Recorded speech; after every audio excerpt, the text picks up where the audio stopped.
Alors oui, je viens témoigner devant vous. Je découvre en fait vraiment le monde chrétien. Moi, j'ai grandi dans la religion et la culture musulmane. Et en fait, il y a un mois, on m'a annoncé une suspicion de cancer des 2 ovaires qui m'a vraiment abattue. Et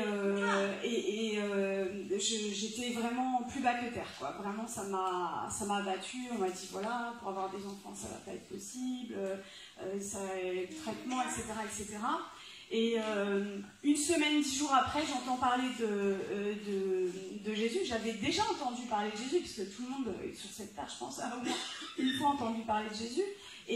Mais là, cette fois-ci, c'était très fort. C'était quelqu'un qui témoignait. J'ai beaucoup pleuré sur des vidéos sur Internet. Et le soir même, en fait, je me suis mise dans ma chambre, à genoux, pour la première fois de ma vie devant Dieu. Et j'ai dit, Jésus, si tu existes, moi, ça ne m'intéresse pas juste d'entendre parler de toi, en fait. Je veux te voir maintenant, tout de suite, je veux te voir. Et je veux te voir d'une façon que plus jamais je puisse douter de toi. C'était vraiment ma prière, du plus fond de mon cœur, du plus profond de mon cœur. Et il est venu en fait. Il est venu et en fait, si vous voulez, dans ses yeux ne sont pas comme les nôtres, c'est-à-dire qu'il y a tous les univers à l'intérieur. Et il m'a transpercé en fait en plein cœur avec son amour. Et il m'a donné une envie qui, pour quelqu'un qui a grandi dans la culture musulmane, est incompréhensible. C'est-à-dire qu'il m'a donné envie d'être baptisée. Je ne comprenais vraiment pas quoi. Parce que, voilà, dans ma culture, le baptême, c'est quelque chose de... Et le lendemain matin, je me réveille, je cherche partout où est-ce que je peux être baptisée. Donc, je regarde les églises catholiques, protestantes, tout. Il n'y a rien qui me disait. Je dis, maintenant, oriente-moi, quoi. Et donc... j'ai rencontré Jésus le 11 juillet, le 13 juillet, j'étais baptisée. Amen. Et le soir même, je me retrouve dans ma chambre, et en fait, juste pour vous dire, j'avais des douleurs depuis 4 ans, tous les jours. Tous les jours, j'avais mal, en fait. Et le soir même, je me retrouve dans mon lit, et je commence à parler une langue où je comprends aucun mot. Et chez les musulmans, tout ça n'existe pas. Donc, j'avais jamais entendu parler du parler en langue, etc. Et j'ai parlé pendant 3/4 d'heure, 1 heure, une langue que je ne comprenais rien du tout. Et à la fin, ça s'est arrêté. Et là, mes douleurs, pour la première fois depuis 4 ans, disparues. Plus de douleurs. Là, je dis, ok, je suis guérie, je dois aller voir mon gynéco. Mardi 17 juillet, c'est-à-dire il y a 2-3 semaines, quoi. Je vais voir mon gynéco. Et il me dit, vous avez fait votre IRM, les marqueurs tumoraux, Et il me dit, alors c'est pas un cancer malin, mais c'est une maladie d'un stade très très sévère. On va opérer, etc. Et là, je le regarde et je lui dis, vous savez pas ce que je vais vous dire, mais je suis guérie. Je lui ai pas dit, je pense être guérie, je lui ai dit, je suis guérie. Et il a rigolé un petit peu, il m'a dit, parce que le déni de la maladie existe en médecine, quoi, chez beaucoup de monde. Et il m'a dit, allez, on va faire l'examen. Et donc, mardi 17 juillet, il me fait l'examen, il n'y avait plus rien en fait. Et sur mon ovaire droit, il y avait 2 images. Donc, il arrive sur l'ovaire droit avec la sonde et il me dit, ah, il y a 2 images. Et il me dit, ah, mais attendez, ce sont les follicules de maturation. Les follicules de maturation dans les ovaires, c'est ce qui donne les ovules, en fait, pour la reproduction. Et moi, j'en avais plus.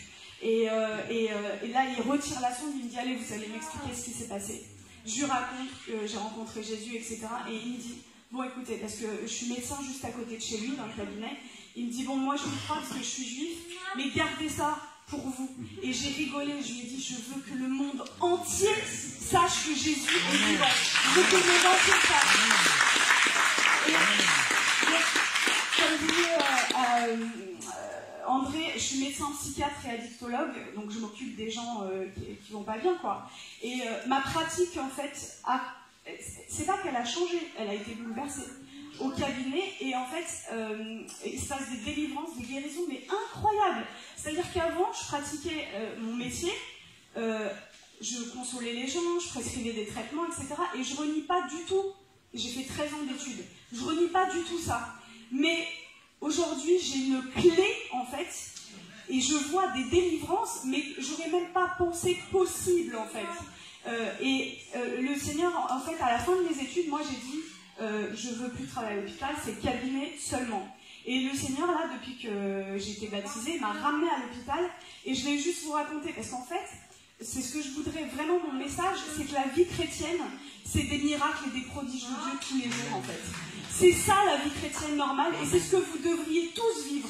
Et si moi, avec ma famille, voilà, ils sont musulmans, c'est pas facile, mais si moi, en tant que médecin, en tant que musulmane, je prends le risque de parler de Jésus au moins 20, 30 fois dans la journée à des gens que je connais pas dans la rue, je vous encourage vraiment à le faire. Parce que c'est comme ça que le feu de Dieu augmente en fait en vous. Et je vais juste vous raconter en fait ma dernière garde à l'hôpital, dimanche, pas qui vient de passer, mais celui d'avant.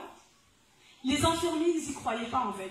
C'est-à-dire qu'on a passé une nuit blanche et il y a eu miracle sur miracle, sur miracle, sur miracle. Et je vous raconte juste un des cas, parce qu'il faut bien que je choisisse, une jeune femme, 2e année de droit, qui arrive amenée par ses parents, en fait, mutique. Ça fait une semaine, elle n'a pas dit un mot, mutisme. Et l'infirmier vient me voir, on a passé une nuit difficile, parce qu'il y a eu beaucoup de cas, et il vient, il me dit, bon, bah, tu vas voir, ça va être hyper facile, je viens de passer 1 heure avec elle, elle m'a pas sorti un mot. Et moi, dans mon cœur, je dis, mais c'est pas le projet de Jésus. Et j'arrive dans la chambre, je lui dis bonjour, je lui présente ma main pour lui serrer la main, et là, elle ne répond pas. Et intérieurement, je fais une prière de délivrance au nom de Jésus. Et là, elle commence à me parler normalement, mais vraiment normalement, quoi. Et l'infirmier arrive 5-10 minutes après, il ouvre la porte et il nous regarde, et au lieu de venir s'asseoir à côté de moi, parce que quand on voit un patient, en fait, le médecin et l'infirmier sont à côté, il va au fond de la chambre, il croise les bras, il nous regarde. Et je vois, il se gratte la tête.